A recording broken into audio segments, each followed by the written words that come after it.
verloor ik mijn ouders. Ze waren uit elkaar gegaan. En dat voor een kleine jongen.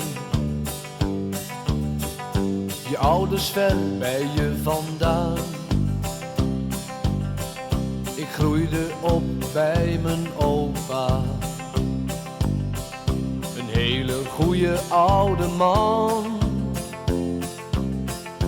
Maar de tijd bleef niet stilstaan. Ik ging werken, ik kreeg een baan. Een paar jaar later, ik was toen 16. Toen ik wegliep ver van huis. Ik wou de wereld van dichtbij zien. Ik ging toen zwerven, ik ging op reis. Van het geld dat ik had gespaard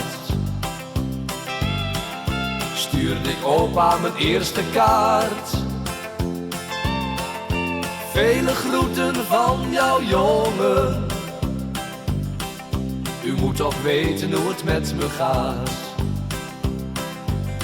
Iedere weg leidt naar een andere stad, waar het geluk op me wacht.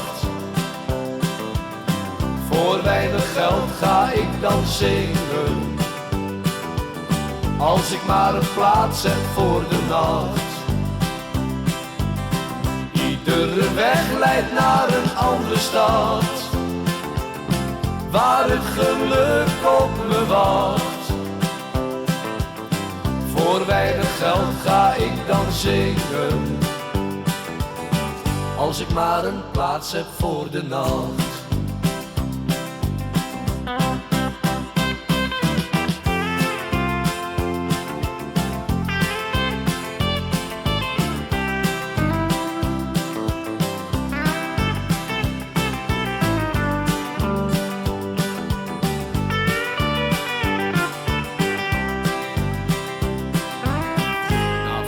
Jaren ging ik weer huiswaarts.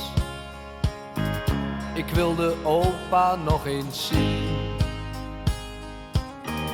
En toen ik eindelijk voor zijn huis stond, was er veel veranderd sindsdien.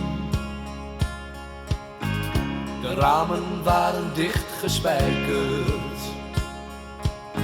en struiken groeiden voor de deur. Toen wist ik dat ik te laat was, want mijn opa was er niet meer. Iedere weg leidt naar een andere stad, waar het geluk op me wacht.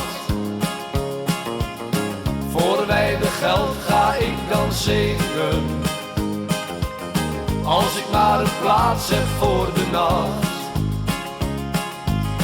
Iedere weg leidt naar een andere stad, waar het geluk op me wacht. Voor weinig geld ga ik dan zingen, als ik maar een plaats heb voor de nacht. Iedere weg leidt naar een andere stad,